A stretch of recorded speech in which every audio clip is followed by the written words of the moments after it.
Joining me now is North Dakota Republican Congressman Kelly Armstrong. Congressman Armstrong, thank you so much for joining me. I really appreciate it.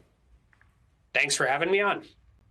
Well, I want to start with the ongoing impeachment inquiry into President Biden. There was another hearing, as you know, yesterday with some of Hunter Biden's business associates. Here's what your Republican colleague, Mike Lawler, had to say this morning on MSNBC. Obviously, Congress has oversight responsibility and should continue down that road.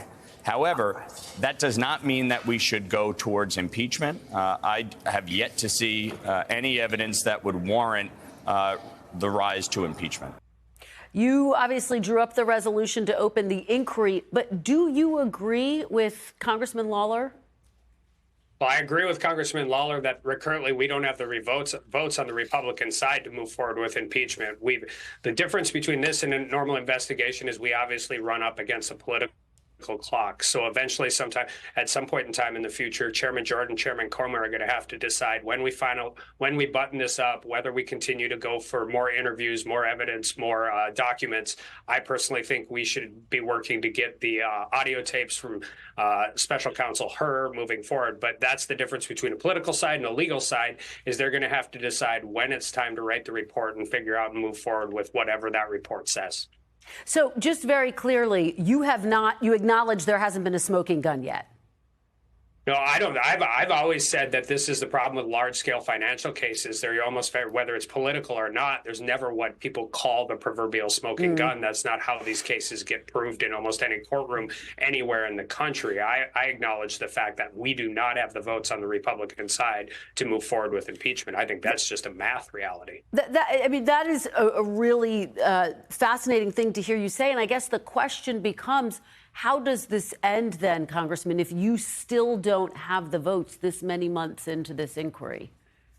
Well, I don't know if you say, but it's this many months. We haven't finished the inquiry yet. That's the difference. That's where you have the difference between the investigative pressures and the investigative avenues you take versus the timeline pressures and the political pressures and moving forward. I mean, I think there's obviously people that we have interviewed. There are different circumstances that we have showed that clearly will probably warrant some criminal referrals amongst the people that are dealing with these things. But that's really going to be up to Chairman Comer and Chairman Jordan as to how they want to finalize this and present a report to the Republican Conference. I do want to get to your point about criminal referrals in just one moment, but very quickly, just bottom line me, if you could, Congressman, do you anticipate that there will ultimately be a vote on impeachment?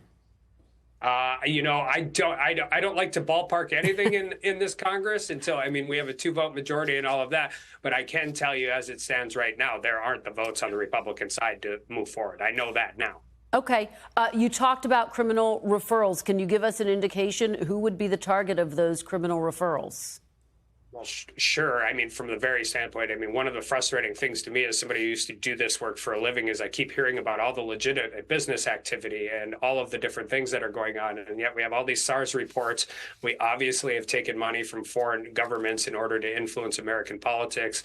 Foreign Agent Registration Act comes to mind immediately. Obviously, still to this point, after doing this since I introduced that resolution inquiry in December and even before that, nobody's ever actually told me what the legitimate business purpose is.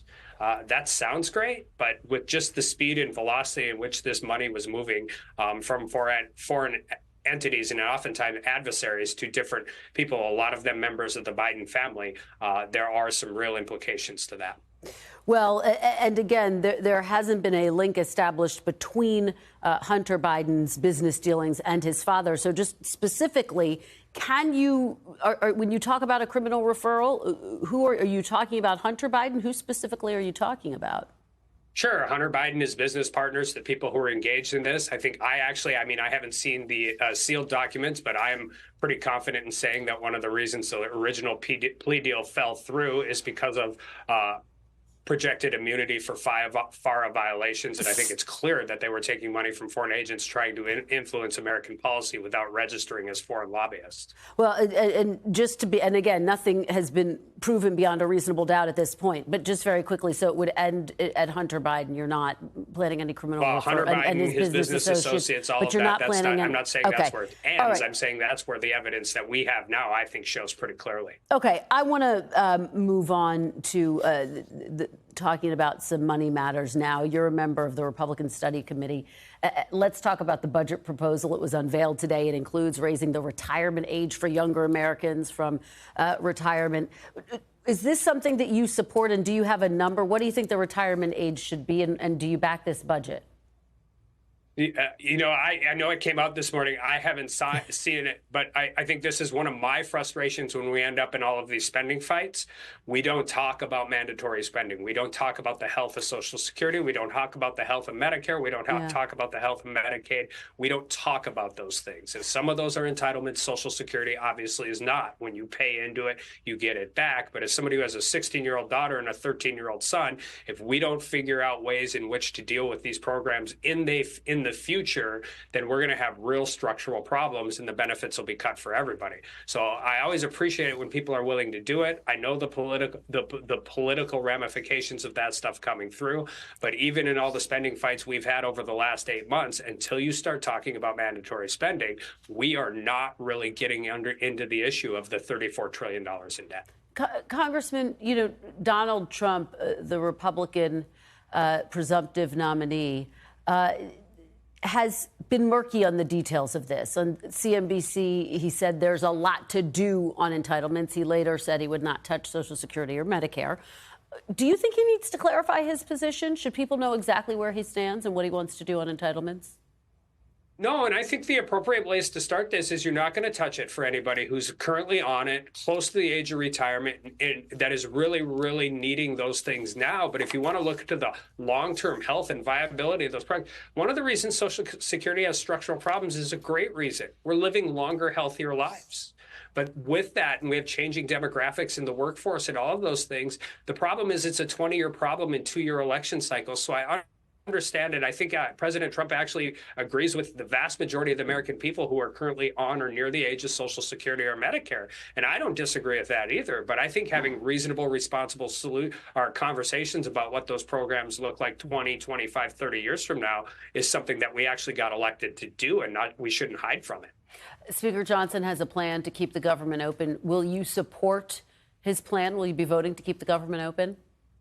We got it at 3 a.m. last night. I was very, very critical of Speaker Pelosi when we got jammed. 1,000-page bills dropped on us and asked to vote with them in 24 hours. I can tell you, if I don't have time to get through all of this, it's going to be really difficult. I'd feel pretty hypocritical voting for it without reading it when I was so critical of it last time. So we're going to try to do everything we can to get through it in my office here and move forward. But this is not the way to do this. I understand Speaker Johnson's been put in a bad spot. It's the toughest job in politics, but really, really asking members to vote on 70% of government funding within getting the legislation in less than 24 hours is just, it's not the way to run government. So you're not a yes yet, but you're not a no? That's what I hear? Yeah, there's some things in there as studying it, I've already liked. They've plussed up obviously military pay, something near and dear to my heart. Federal public defenders got a bump, which they desperately need to administer justice. But there's also tons of things in there that you don't like, which is always the case in these omnibuses. So it always ends up being a weighing of the totality, and you can't weigh the totality until you've read the bill. All right. Congressman Kelly Armstrong, I really appreciate your perspective. We'll stay tuned and see what happens. Y'all have until Friday to get this done. I really appreciate your perspective. Thank you. Thanks for watching. Stay updated about breaking news and top stories on the NBC News app or follow us on social media.